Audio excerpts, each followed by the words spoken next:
digg ak Égypte 24 ou 25 mars incha allah donc loolu lépp dinañ ci waxtaan ak collectif bi groupe bi fédération bi ministère bi ndax dañuy maintenir fédération bi lépp loolu lépp dinañ ci waxtaan le bilan de la CAN voilà di bala ñuy dugg ci bilan bi coupe bi biyaag yi moom or la wala ban matière la c'est de l'or c'est de l'or ah bu ñu ko doon xayma ci koppar bëri na xaalis bu ñu ko doon kii pour kii bi pour koppar gi waaw ci coupe bi ci boppam coupe bi or gi mu toll ñaata karaak bois bi diisaay beeg yooyu noonu yéen journaliste yu mag yi ci wàllum sport bon démb rek génne naa chiffres yi jàpp ma leen bon mais boo duggee ci kii bi di nga ko am bois beeg nombre de carats ki ko defar yëpp waaw ak ki ko proposé lépp mu ngi foofu mu ngi ci biir waaw d'accord mais en tout cas ce qui est important ce n'est pas la matière mais c'est plutôt le trophée lui-même c'est-à-dire ñu ne trophée baa ngi nii matière bu mu mënta doon na nekk coupe d'Afrique rek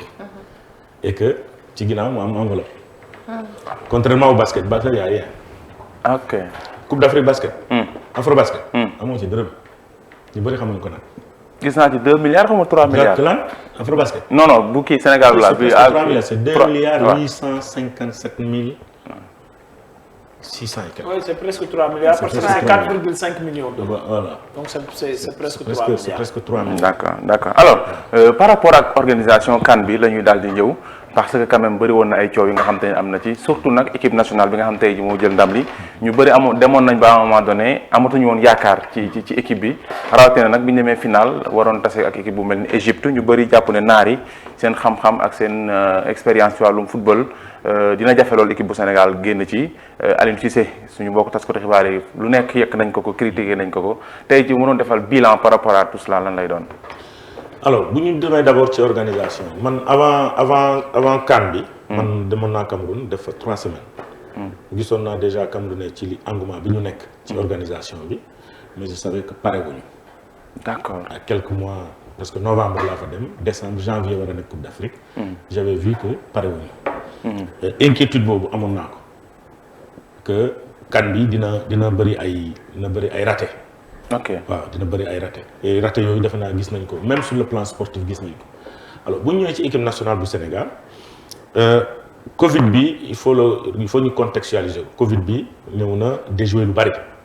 parce que ñëpp xam nañ ne Cameroun c'est en altitude. et que booy jógee côté Sénégal en Afrique ngay dem côté boobu il faut nga def ce qu'on appelle acclimatation. Malheureusement Sénégal li mu jëloon comme mesure mooy def son regroupement au Rwanda à Kigali notamment malheureusement Covid bi faussé na ko parce que Sénégal bi mu tolloo fii presque y avait des joueurs qui étaient covidés. donc finalement ñi waroon jouer benn match amical foofu contre le Rwanda loolu yëpp daanaka c'est tombé à l'eau. donc yu bëri loolu préparation boobu yëpp amul. alors Sénégal dem noonu Coupe d'Afrique ñu ne y a des covidés et c'est des cadres des Kalidou les Gana et ainsi de suite ñoom ñu covidé. bon man personnellement je n'étais pas inquiet parce que dama jàpp ne ñu ngi ci poule boo xamante ne il faut 2 qualifiés mais également les 2 meilleurs classés dañuy génn pour qualification. et que le premier tour l'essentiel c'est de se qualifier au prochain tour. parce que jógee nañ ci 16 équipes ñu ngi ci 24 équipes. kon ça veut dire que quart de finale bi c'est le début du tournoi. bu ñu xoolee. quart de finale mooy début CAN li ci des yëpp entraînement la ci match de poule yi équipe yi nga xamante ne mosuñu dem quart de finale wala huitième de finale je veux dire équipe yi nga xamante ne mosuñu dem huitième de finale mosuñu dem Coupe d'Afrique ñoom ñooy góorgóorlu pour am ay victoire. mais ci phase poule yi sentiruñu woon équipe bi dara. waaw mënoo ko sentir tu kooku mën naa wax ne finalement daf ñu arrangé. parce que même Macky Sall mu joxe dem exemple sax quart de finale la wax ni foofu la équipe bi doo ko nekkee équipe. waaw parce que Sénégal foofu la retrouver joueur am yi. ok dama jàpp ne sax man Covid bi bokk na ci lu ñu may ndam. parce que toutes les équipes qui se sont découvertes dès le premier tour ont été éliminées. le Nigeria dafa ñëw en fanfare dóor Côte d'Ivoire ñu éliminé.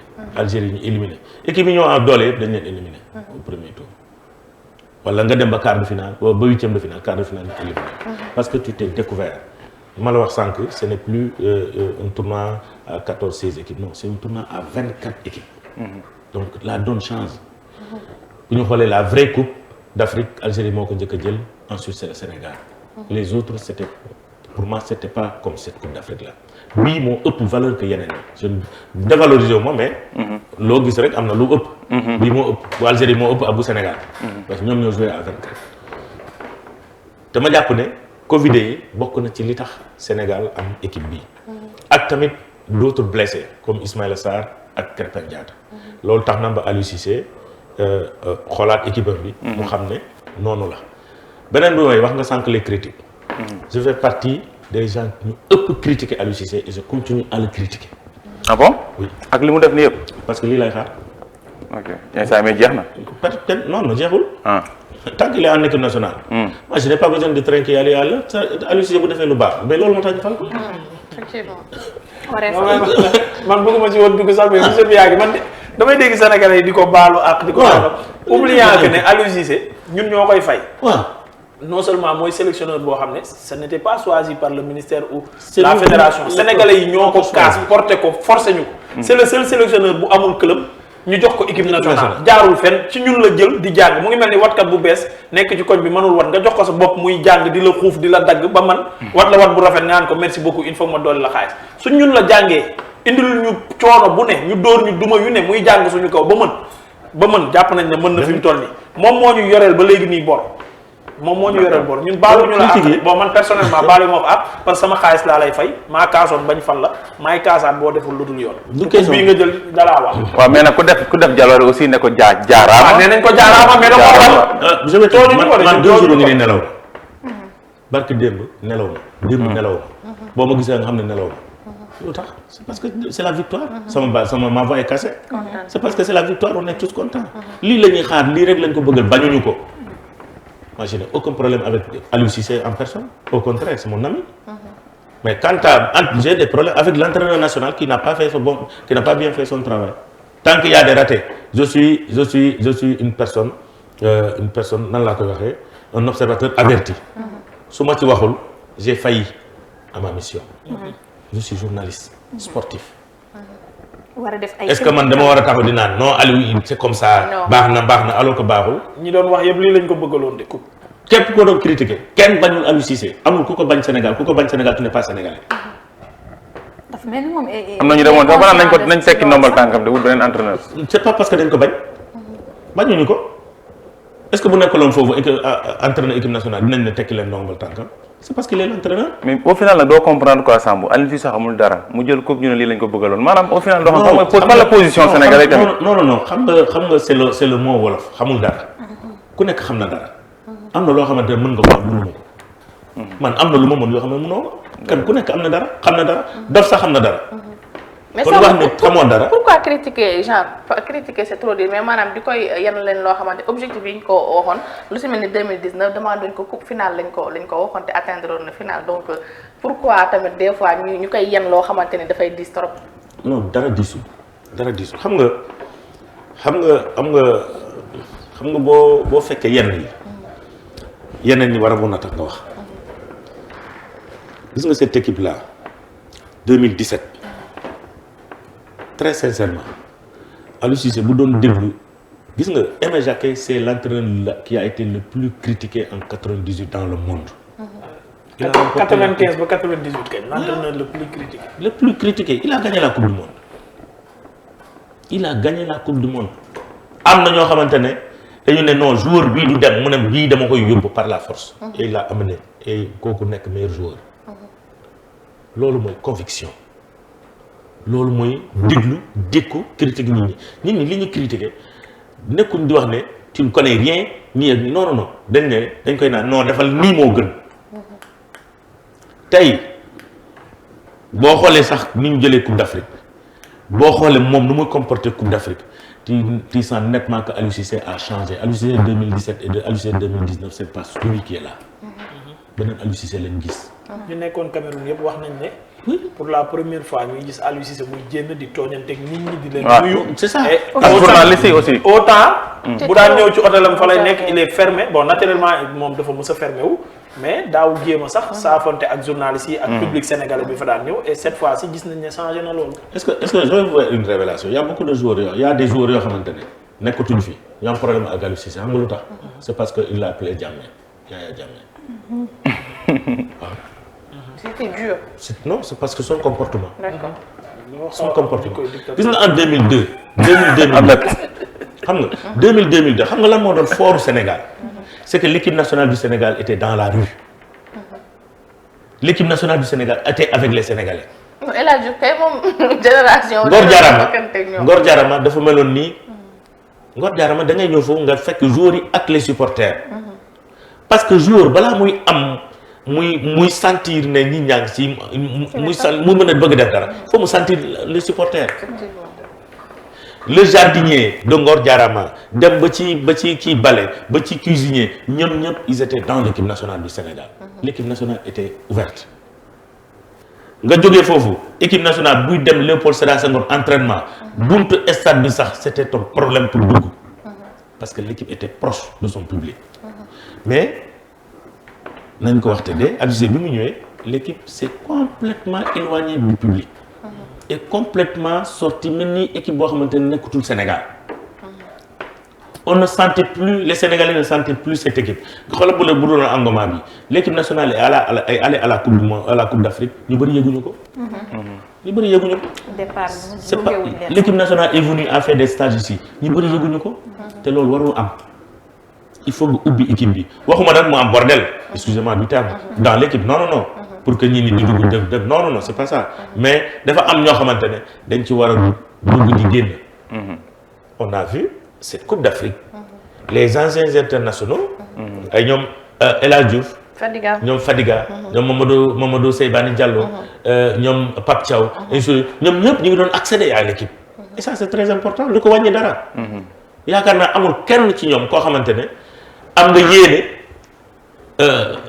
amoo loo yéene équipe nationale ba ngay def yóbbu fa dara di leen di xom wala quoi que ce soit non képp ku fa ñëw nga nekk ancien joueur nga nekk journaliste la fay indi soit da ngay joxe benn conseil bu ndaw wala nga bàyyi dama yàgg wax de El Hadj Ousseynou Diouf mi nekkoon à Lens c'était pas le même El Hadj Diouf qui était en équipe nationale du Sénégal am équipe nationale du Sénégal El Hadj Diouf dafa bi mu ñëwee dafa am benn plus-value bu mu yóbbaale.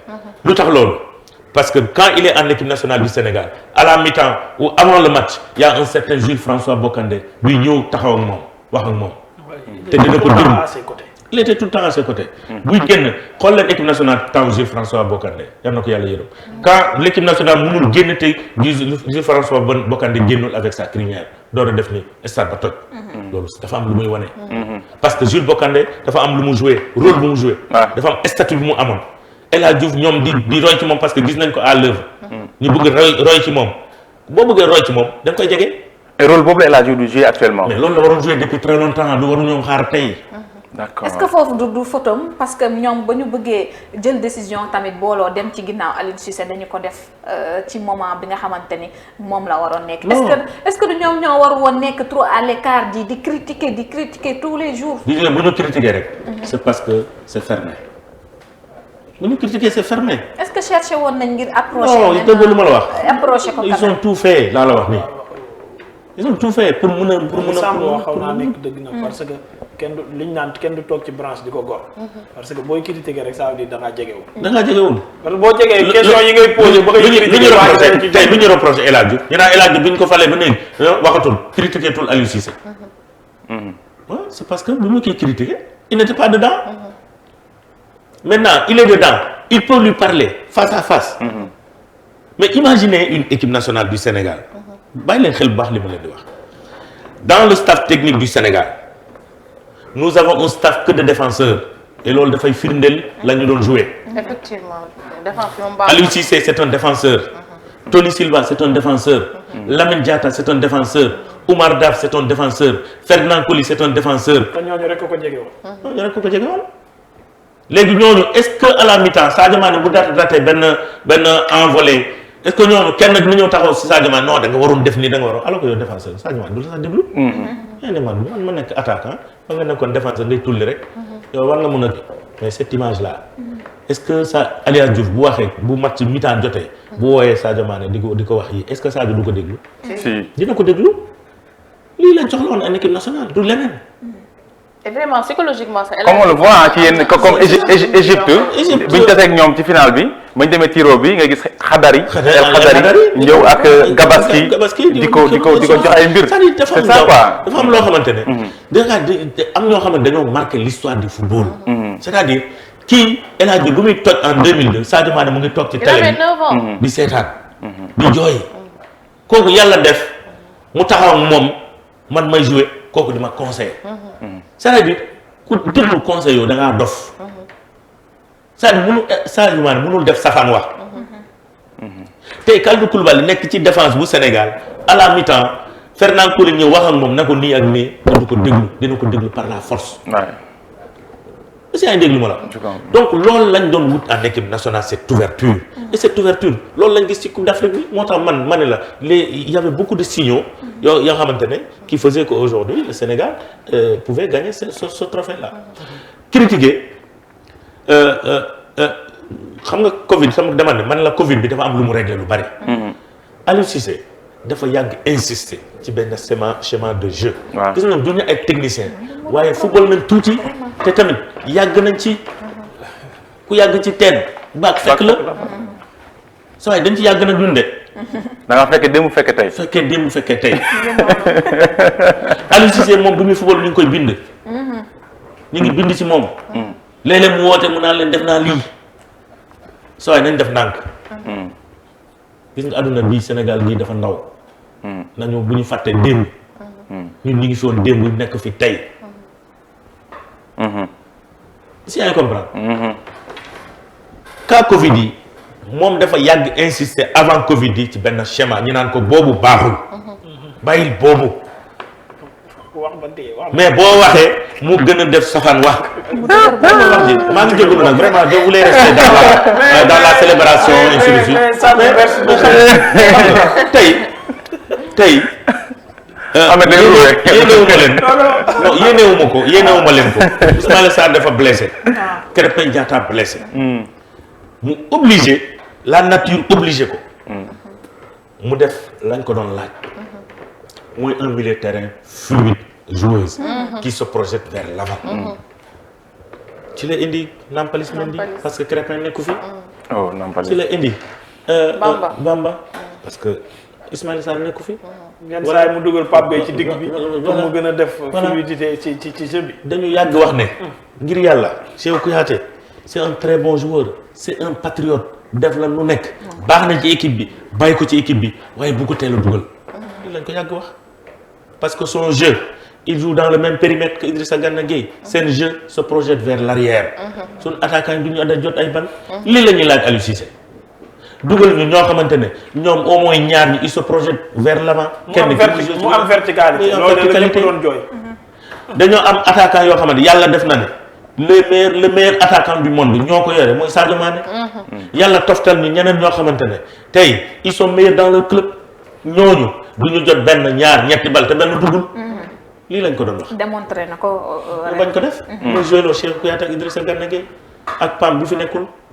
mu joué loo Pam tamit léeg-léeg jékki-jékki rek moom tamit jugé ci ginnaaw nga yor ñetti militaire ñoom ñëpp bal bu ñu jot rek mu ngi delloo ci ginnaaw. moo tax suñu défenseur yi lañuy joué ci ginnaaw. bàyyi ci xel suñu défenseur bu ñu paree koo ci interroger muy ci xel oui c'est parce que nii. parce que dañoo daw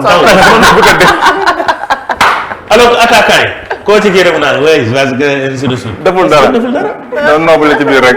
dama doy na 82 minutes deful dara. lan lay mujjee mooy bu ñu joué match 1-0.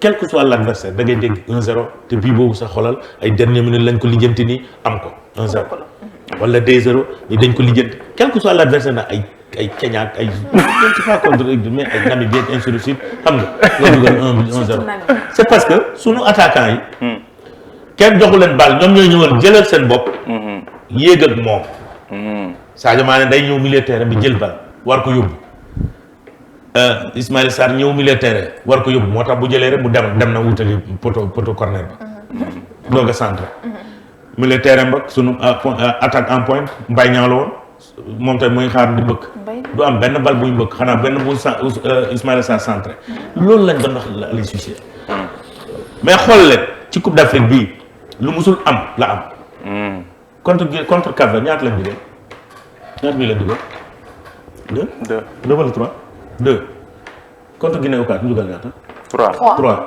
contre Burkina ñu dugal ñaata 3 lan moo koy indi te premier match yi même système bi ngay wax moom la football yi penalty lañ dugal dernière minute après 0-0 après mu change système.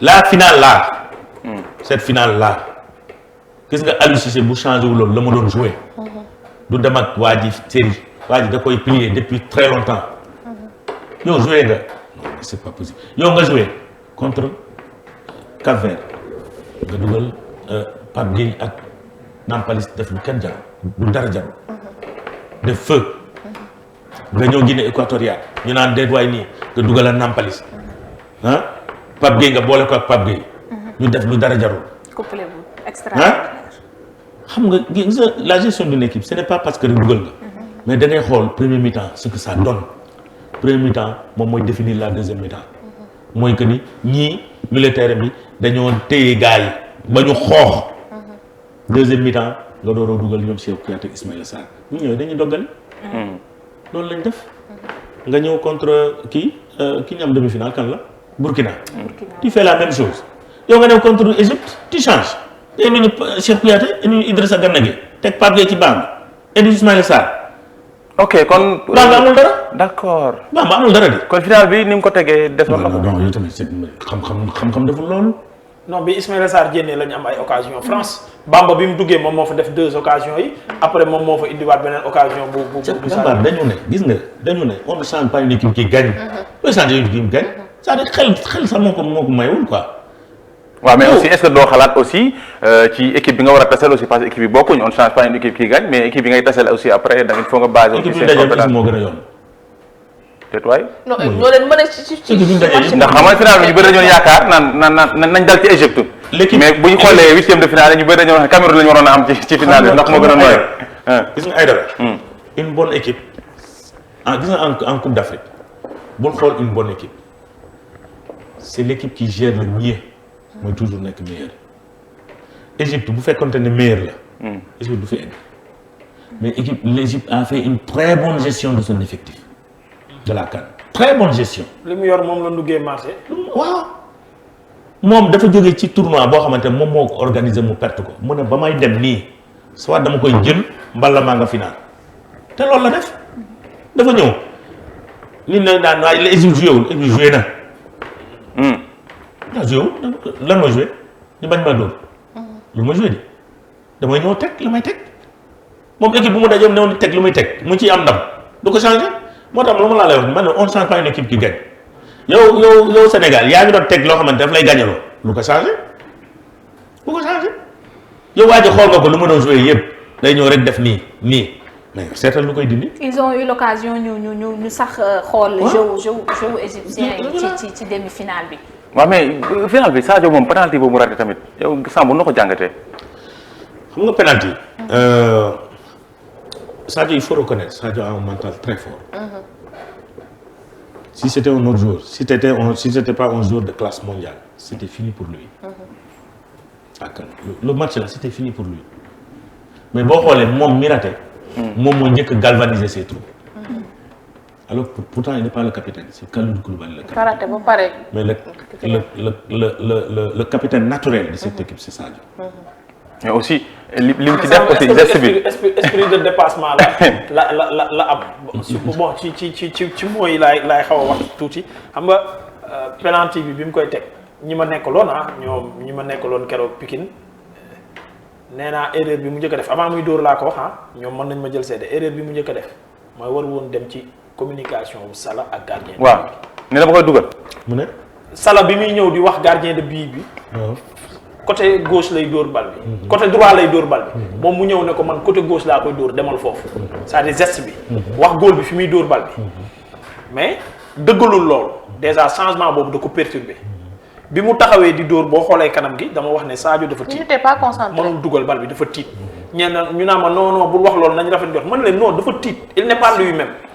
allure bi mu dawee ñëw ci bal bi bu me dafa dóor hasardeusement noonu rek. gardien bi bal bi mais geste bii laay wax geste bii waru woon def c'est-à-dire communication entre deux joueurs c'est-à-dire waru woon a ñëw fii c'est-à-dire moom mentalement Salah dafa joué ci mental moom mu ñëw fekk si leen ci loolu pour man. xam nga détail bii moo tax mu raté penalty. xam nga diggante ak Salah ak Sadio ñun xamuñu je sais que am na ñoom ñaar xamante nañu miinante nañu xamuñu lan lañ fa waxtaanee ñun dañoo gis geste rek. non moom laa la bataille psychologique non c'est des gestes clairs c'est-à-dire bataille psychologique xam nga bataille psychologique xaaral fi ma bëgg a ñëw mooy xam naa baax man ak yow suñu xamantee comme ni nga ko waxee suñu xamantee ma ñoon mooy sa partenaire ma teg penalty man normalement su ma xamee ne xamante nañ xam naa ne xam nga sama el te boo demee di wax ak sa gardien de but loolu rek nga koy wax pourquoi ma fay dem intelligence pour man xam naa ne bu fekkee man côté droit laa tàmm dóoree entraînement boo ñëwee moom ngay wax ma ñoon moom nga koy souffler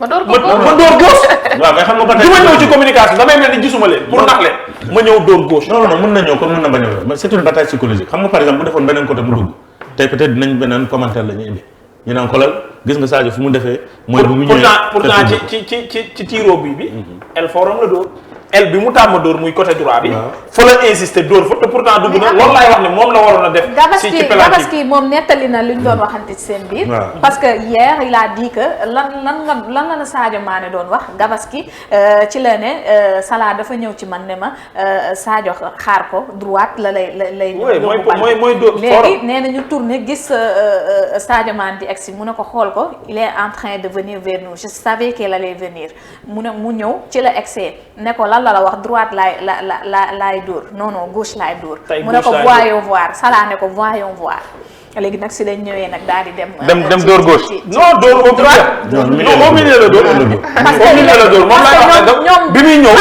choisir psychologiquement c'est-à-dire day dóor gauche bi mu waxee waa ji gauche laay dóor da ngay dóor gauche parce que waa ji boo ne ko gauche laay dóor danaan daf may nax du dóor gauche waaw droite la xam nga dóor gauche mais moom geste bi dafa leer wax waa ji ne man gauche laay dóor donc fallait mu dóor naagu da ci am naagu aussi da ci am ne naagu série bi gauche la dóoraat non droite ci point fort am non gauche la dóor gauche la dóor ah ok kon man maa ngi juwaat la c'est-à-dire Sadio bu taxawee buy dóor nii gauche am la mais man je parlais ci position gardien bi laa la wax quoi ci position gardien donc moom fi mu dóor droite gardien bi la mais gauche am foofu naturellement mooy position bi muy dóor penalty même rare fois yi muy dóor Liverpool foofu la gën a concentré mais ci joueurs yu mag yi yëpp Samb yow yaa ma gën a xam loolu joueurs yu mag yi ci àdduna bi yëpp ñëpp xam nañ fi seen el te pourtant gardien yëpp dañ leen di seetaan xam ko Zidane toute sa carrière benn yoon la changé Panenka la def contre Buffon parce que xam na Buffon ñoom ñaar ni ñu yàggee mais Zidane toute sa carrière droite lay dóor droite gardien bi lay dóor ci gauche am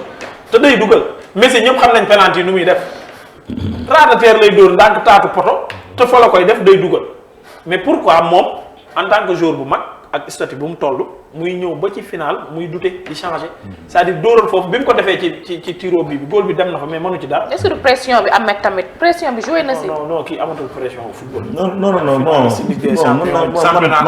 man pour man loolu coupe d'Afrique jaaxal pour man xam nga coupe d'Afrique xam nga penalty yi penalty yi boo koy tiré dafa am facteur yu bëri yu ñëw muy réunir mooy d'abord il faut avoir la précision. da nga koy calculer mais également xam la rapidité du ballon est-ce qu'il faut faire un ballon rapide ou est-ce qu'il faut les ramer ça dépend ci gardien bi nga am en face et ñëpp xam nañ ne gardien bi moom dafa préparer toutes ces séries avant de venir à cette Coupe d'Afrique gis nañ bouteille bi l'histoire de la bouteille par exemple dafa préparer position bu nekk et loolu man je n'en veux pas au gardien on est dans le football moderne donc am na tous les moyens sont bons aujourd'hui pour avoir son adversaire. Donc, mais le tricherie là quand même. Non, c'est pas une tricherie. Non, stratégie là, tactique là, ci football la bokk. C'est pas une tricherie. Man ay xon sax laa ko tegoon mais après laa gis ne position jour bu nekk fi muy tir la ma il peut avoir une feuille et paraît-il match yi passé yëpp noonu lañ doon def. même contre Cameroun. match yi passé yëpp yàlla da leen après c'est la comprendre lu tax tir yëpp góol bi day dem foofu. day dem ci état waaw tir yëpp day dem ci el soit day jàpp wala du jàpp. même bu Koulibaly jàpp xaw na ko jàpp. mais yëpp koy même bu Diallo bi. même bu Diallo bi. boo xoolee gauche lay dem droite lay dem. kii daal boo ko Salah mi tam dara la Bamba daal ko di wax loolu ci kaw waaw. Bamba moom ci kaw ko laal c'était moo gën meilleur tir. Bamba moom durant tir mais loolu aussi war nañ ko liggéeyaat ah tiro bi. gis nañ moom si podium tiral boppam. c'est que boo gisee Bamba. il était engagé. boo gisee Bamba xam nga Bamba en fait même s'il a tracé les trucs. il ne connaît rien de Bamba. bokkul woon sax soo xoolee. ci voilà ci kii ba ko bett. voilà parce que Bamba. yàggul fële Marseille. donc bariwul est-ce que am na sax penalty bu mu dóor. foofu parce qu'il pensait qu'il était jeune il ne devait pas toucher au ballon. non du loolu sax peut-être il n'a pas les statistiques de Bamba. parce que Bamba même les Sénégalais Bamba dafa ñëw rek nekk best si ñun peut-être moom tamit noonu la nekkee best si moom. noonu la nekkee best si moom mais boo xoolee ñeneen ñi yëpp il est allé vers le bon côté. Koulibaly moom bu Koulibaly tuuti mu jàpp ko moom. Koulibaly bu Diallo bu Bouna bi la jàpp defe na donc voilà man mon problème ce n'était pas que Sénégal mun na que c'était pas ci gardien yi quoi. man sama problème c'était d'abord les tireurs parce que man xamoon naa ne kii Edouard au moins dina jël benn. mais mon problème c'était au niveau des tireurs. Et je pense que le choix des tireurs ça a joué. mooy on a commencé par les défenseurs parce que il faut avoir un mental. il faut nga nekk tranquille et si ñaar na joué yëpp dañoo tranquille Kalidou dafa tranquille dans la tête Diallo c'est le plus tranquille dans la tête dans cet effectif là ku ko gën a am bopp amul sérénité dafa li mu serein kenn amu ko ci équipe bi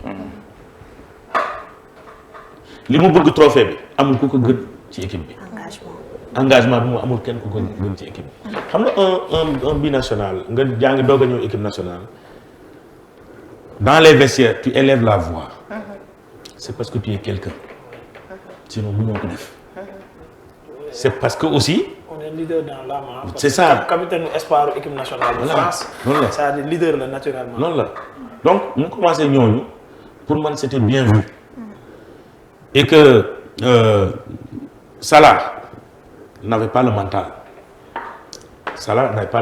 parce que Salah dóor nangul dóor donc da ngay xam ne tout de suite que cette équipe là peut perdre aussi à la série des tirs. presque série bi yëpp dafa taf ay bëtam. oui.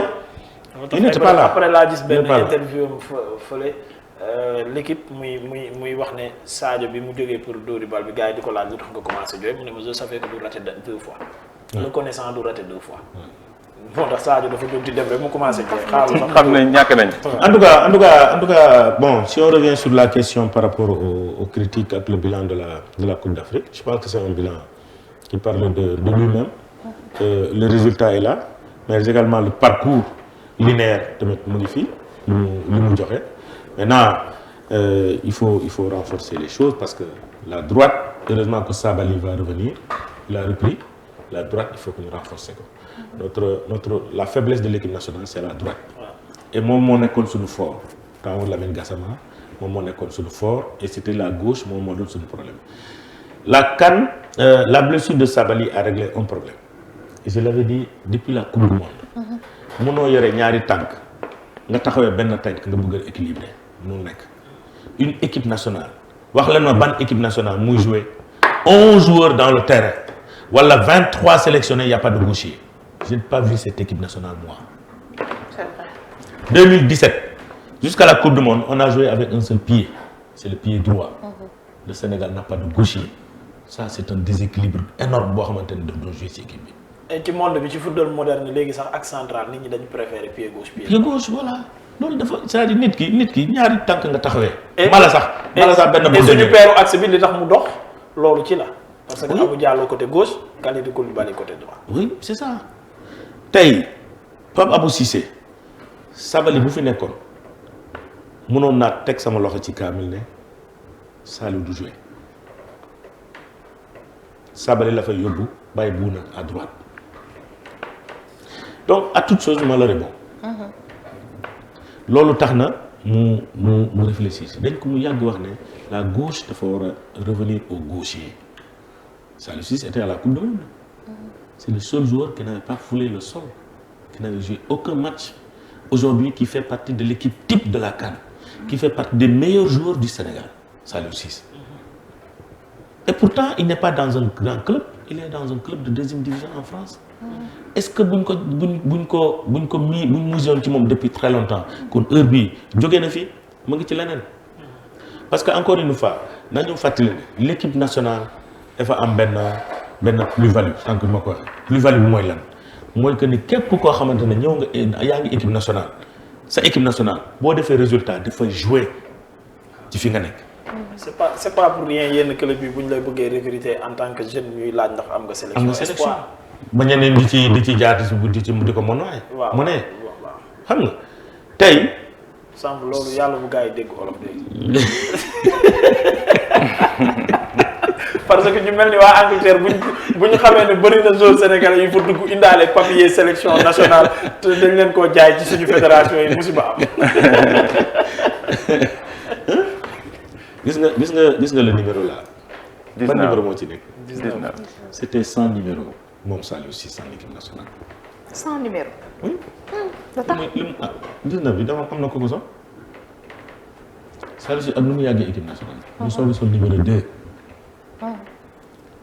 est-ce que waroon na tey toog amul yi laam naa ban numéro la wala sol wala nga jël beneen maillot nga gis beneen numéro. yow mos ngeen gis benn maillot El Hadj Diouf bu dul numéro 11 ci équipe nationale. mos ngeen gis Saliou Diao beneen numéro bu dul numéro 15. mos ngeen gis Omar Daf beneen numéro bu dul numéro 2. ainsi de suite loolu lañ doon wax Aliou Cissé il est temps d'avoir une équipe type boo xam ne ñëpp dinañ xam ne lii mooy sa équipe. gis nga tey le trophée de 2017 ñoo ko moomoon le trophée de 2019 ñoo ko moomoon le trophée de 2021 ñoo ko moomoon le trophée de 2023 bii ñoo ko war a moom. loolu yàllaa ko def parce que on a les joueurs. génération bi bu ñu am en 2017. amul benn équipe nationale bu ko amoon bi ñu dem. favori. 2017 bi ñu dem on n'était pas favori mais on avait la meilleure équipe. kan moo ñu dóor l'équipe dont les joueurs avaient boycotté c'est le Cameroun. moom moo ñu gagné. toog Samuel Eto'o moo leen woo neexal leen pour ñu dem football coupe d'Afrique. toog ci camp pendant 90 minutes mënoo ko yëkkati ci baan nga ne ko jógal ma toog 90 minutes nga joué ko Cameroun. entraîneur Algérie seetaan say match ne mën naa football ak yow 20 match. moo dugal camp 2019 nga ma ñëw première seconde nga lonk ma duy. pendant 96 minutes mun ma ko dindi. ñu demaat final mu defaat la ko. ñu demaat final nga def ma. humiliation lay xaw a niróol de. saa yi nañ waxtaan nag. rectifier le tir. d'accord voilà et je pense qu'il a rectifié parce que tey ak quelques exceptions près mun nañ wax ne Sénégal buy jouer demain ak Égypte mun nañ wax ne voici l'équipe parce que xam nañ kuy nekk gardien xam nañ les 4 défenseurs kan la xam nañ milieu de terrain à peu près ñaar ñuy démarrer xam nañ au niveau de l'attaque au moins ñaar ñuy démarrer lii lañ doon wut boo ko amee gis nga lu gën a grave nous on a été footballeur rek on a été également dans d'autres disciplines mais gis nga lu gën a grave ci sportif de haut niveau mooy nga tëdd guddi xamoo li nga war a def suba tey booy tëdd guddi yow war nga xam ne yow demain da nga am match et que ce match là c'est contre l'Égypte et c'est contre le Cameroun et que ce match là diw moo may attaque moo may marqué nga commencé di imaginer naka lay def pour romb. mais footballeur day jouer match bi avant match bi. si guddi gi la koy jouer ci boppam mais nga xaar ba le lendemain le matin. ñëpp tëdd nañ ainsi de suite yow guddi gi yëpp yaa ngi rêvé wala yaa ngi ñaan yàlla wala yaa ngi woo sa parents yi waaye jox leen ma ñaan sarax leen ma lii ndax ma joué ainsi de suite guddi gi doon nelaw le matin pain ñu ne voilà voici la sélection dina ay dara bokkatoo wala diw bokkatoo yow diw yooyu démarré yow tu n'as pas préparé ça yow nga ne yow ngoo après nga commencé ne waaw man sarax yëpp ma wax yëpp def naa ko mu ngi nii départ sarax amu fa de da koy joué quoi mais si c'est clair dans ta tête que yow da ngay départ et que dans l'équipe ñëpp ku nekk xam sa place tey équipe de France boo woowee équipe de France dañuy naan diw ak diw la ñii ñooy démarré mun dem loolu mun ko def Argentine la même chose Cameroun gii boo ko tegee dañ ne xam nañ ne est-ce que tamit joueur bu mag il doit pas se préparer en conséquence non lu si mel ni Edouard Mendy keroog discours am bi mu ne toog na ay heure veillu final bi di seetaan tiiru Égypte est-ce que loolu kon xaarul dañu doon dem tiro bi. parce que moom xam na dafay départ. waaw mooy dëggal li kii di wax parce que moo xam na ne mooy góolu mais bu ko wóoroon ne suba man maay góolu wala Seny Dieng mooy góolu loolu du ko ci fekk. du ko ci fekk. mais préparation en conséquence bi may wax. waaw. comme tey se prépare en conséquence comme joueur bu xamul day départ mais il se prépare en conséquence mu ne au cas où man ma départ. du mu préparer en conséquence. du préparer en conséquence ci ki nga xamante ne moom wóor na ko ne day jouer. gis nga boo xamul da ngay jouer. assurance bi ngay am. c'est pas pareil. xoolal booy gëmën tuuti dem nga. mais koo xamante ne vraiment xam na ne moom suba day jouer. xoolal antan na toog ay heures di imaginer di calculer di teg ay kii yëpp. sport dafa moderne léegi tellement seen portable lañu yor logiciel yëpp. di ci liggéey seen tablette yi lépp mu ngi foofu lañ koy liggéey. même sa nombre de tirs yi ngay def dans un match. course yi ngay def dans un match. wala au moment du tir. ban force ngay tirer. ak sa tir ban poids lay am. ñëpp xam nañ ko ñëpp dañ koy xam. mais bi yàgg malgré cette crème fraîche bi nga xamante ne am nañ ko vraiment on peut dire que waxoon naa ko fi dañu am des novices yoo xamante ni ci CAN bi dañ leen nemmeeku ñu démarqué wu ci seen façon li nga xamante ni moom la ñu joué tey jii et Aliou Cissé benn partie dañuy wax ni il a pris quand même le risque mu dugal xale yooyu nga xamante ni marqué nañu sax ci seen première CAN tey ñu illustré wu de cette manière donc mun nañu am avenir bu prometteuse par rapport ak li ñu gis nii. oui xam nga xale yooyu ngay wax. mun naa jàpp ne peut-être ñett la. mooy Nampalys Mendy Diallo ak Bamba Dieng et peut-être Pape Gueye ak Pape Gueye mais c'est la classe biberon tey boo jëlee équipe bi yëpp mën na jouer waat 2 CAN peut-être ñaari joueurs ñoo ko dul jouer mais tout le reste mën nañ ko jouer waat mën nañ jouer waat encore 2 CAN ça veut dire quoi ça veut dire que cette classe biberon là ba 3 sax parce que CAN bi dafa jege dafa jege voilà ba 3 sax voilà xam nga waaw ba 3 sax presque am na ñoo xamante ku boo jëlee Nampalys xëy na c'est la nature moom moo leen découvrir nature c'est-à-dire dafa am lu xew quoi. muy y a eu des blessés. comme ni nga expliqué. voilà yooyu la tey yaakaar naa ne Crépin bu ñëwee. du yàq dara ci place kii. au contraire Idrissa Gana mi nga xamante ne il n'a pas été vraiment à son niveau. ci Coupe d'Afrique bi il faut le reconnaître même s'il est quand même un leader mais il n'était pas à son top niveau dans cette CAN peut-être si Idrissa Gana Gueye Cheikhou Kouyaté kenn ci ñoom mooy abale ci militaire di Crépin bu ñëwee alors foofu aussi Pape Gueye mu ngi commencé marquer son territoire bu Idrissa Gana Gueye heureusement que ñoom ñaar yëpp muy Idrissa Gana Gueye muy Cheikhou Kouyaté ñu ngi commencé magal c'est bien que ñu préparer demain et Pape Gueye bu continuer nii yaakaar naa ne le milieu de terrain de demain est déjà constitué. Ça c'est quoi c'est Nampalys Mendy c'est Krépin Diatta et c'est Pape Gueye. milieu de terrain boobu pratiquement leer na mu des léegi ci kaw. ci kaw nous avons 2 attaquants Aliou Cissé boole leen ñoom ñëpp attaquant de pointe lañ mooy Famara ak Boulaye Dia. ñaar c'est la pointe ak l'absence de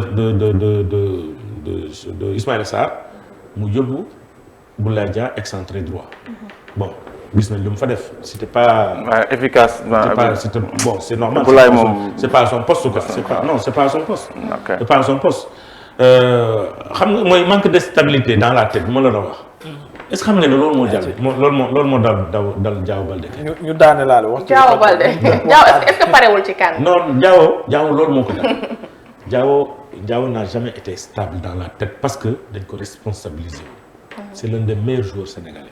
non man nga damay bañ ñëwaat ci critique yi rek parce que wax dëgg yàlla comme waa ji fa ni ko critiquer ñu ŋàññi la. nañu denc critique yi manuma comprendre nga am un Bouna Sarr boo xamante ne mën na def poste boobu am Diao Baldé bu mën a def poste boobu.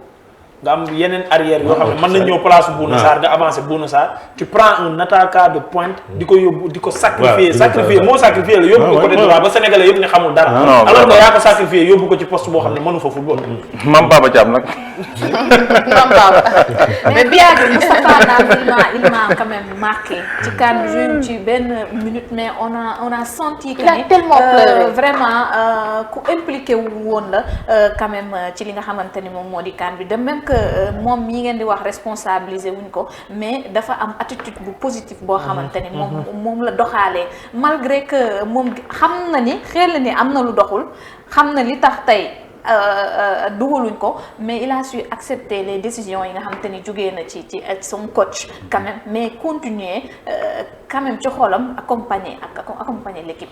waaw xam nga nit ki da ngay doylu da ngay gëm yàlla lu mu def mënoo ci dara li nga d'abord il faut que ñoom ñëpp kenn ku nekk nga sant yàlla bu baax parce que dañ la boole groupe bi war a dem. groupe bi yaatu woon mais dañ la boole ci groupe bi war a dem ci li tax ñu boole la ci parce que da nga bokk nga ci ñi gën a mën. kon boo leen demee ba foofu da ngeen war a nekk benn et je pense que anciens yi ma leen di wax nii dugg nañ ci. loolu ça a joué un grand rôle pour que kenn ku nekk même boo nekkul sur le terrain dis-toi dans la tête que tu es dans le terrain.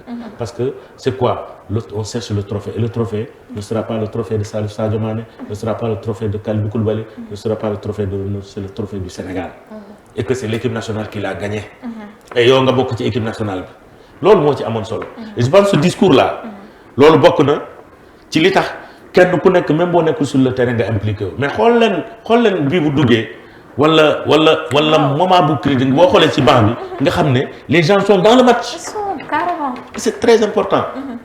xoolal Diao Baldé Keita avec son statut pour quelqu'un qui a été formé au niveau de la Masia tey ñëw en équipe nationale xam nga statut bi mu am ce comportement là sur le banc c'est parce que il était carrément dedans.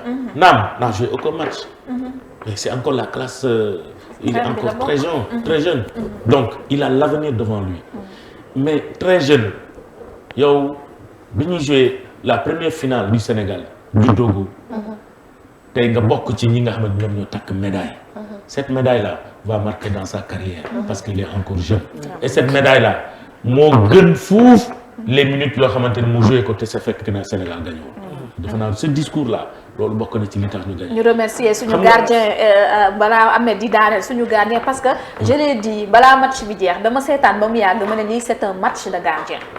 Ah oui. Égypte, Sénégal. Absolument. C'est pas pour rien que Mendy est le meilleur gardien du monde. Je pense que le monde sportif footballistique avait déjà fait une erreur, notamment France Football dans le cadre du Ballon d'Or. boole wuñ ko ci les nominés. Malheureusement. C'était non mais kenn musul gis loolu. man bu FIFA bi ma gën a yëpp le meilleur gardien du monde bokkul ci équipe type bi. ku fatal la woon. mais loolu kenn mënu comprendre kenn mënu comprendre loolu. Voilà. Donc ça me renvoie lii yëpp ça me renvoie au discours de Jules François Bocandé. On se souvient dans les années 2002 Jules peut-être mën naa ko wax fii Jules bokk na li tax mu génne àdduna li tax mu dee mooy c'est l'équipe nationale waruñ ko woon génnee ci staff technique loolu bokk na ci li tax mu ko feebar parce qu'on avait des rapports très très étroits man ak moom on était très liés 25 minutes avant son décès il m'a appelé sa fille xam nga li may wax 25 minutes après ci lañ ma woo ñu ne il est décédé il avait que le football que l'équipe nationale dans un cœur boo ko ci génnee rek rey nga ko El Hadj Malick Sy sourit en 2002 quand il est venu il a dit je ne peux pas faire un staff une équipe nationale bëgg ci dara sans Jules François Bocandé.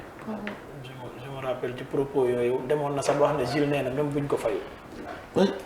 il est prêt pour travailler pour l'équipe nationale. juste pour travailler. ñu dugal ko ci équipe nationale. xolam sedd. il vivait sa vie parce que loolu la bëggoon.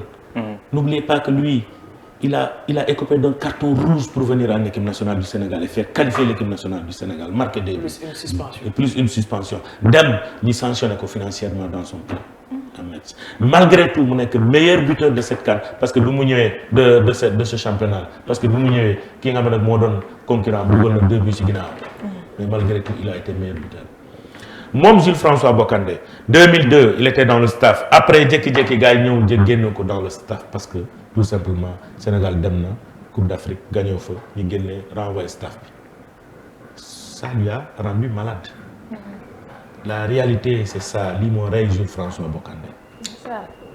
tey il a toujours dit en 2002 avant le match contre la France Bruno Metsu bu defee speech am ba pare il reste seul avec les joueurs de 2002 sont témoins ñu may déglu il reste seul avec les joueurs son discours moom rek moo ko yor le discours de Eto'o bu mu joxoon les Camerounais la dernière fois c'était le même discours Jules François Bocandé boobu lay wax nekk national mu ne vous défendez une seule couleur c'est 2 ou 3 couleurs c'est le vert le jaune et le rouge et un seul drapeau qui va flotter c'est le drapeau du Sénégal et ce drapeau du Sénégal tous les Sénégalais vous regardent c'est le discours de Jules François Bocandé ils ne sont pas plus hommes que vous Mais si vous acceptez qu'on vous gagne, c'est parce qu'ils sont plus hommes que vous. Il faut le refuser. Tout le Sénégal vous regarde, l'Afrique vous regarde. Et aujourd'hui, tout le monde vous regarde dans les télévisions. Jouez votre match. Ce discours-là, dafa baax ci équipe nationale. Mais bu ñu ko amul dafay doy waar.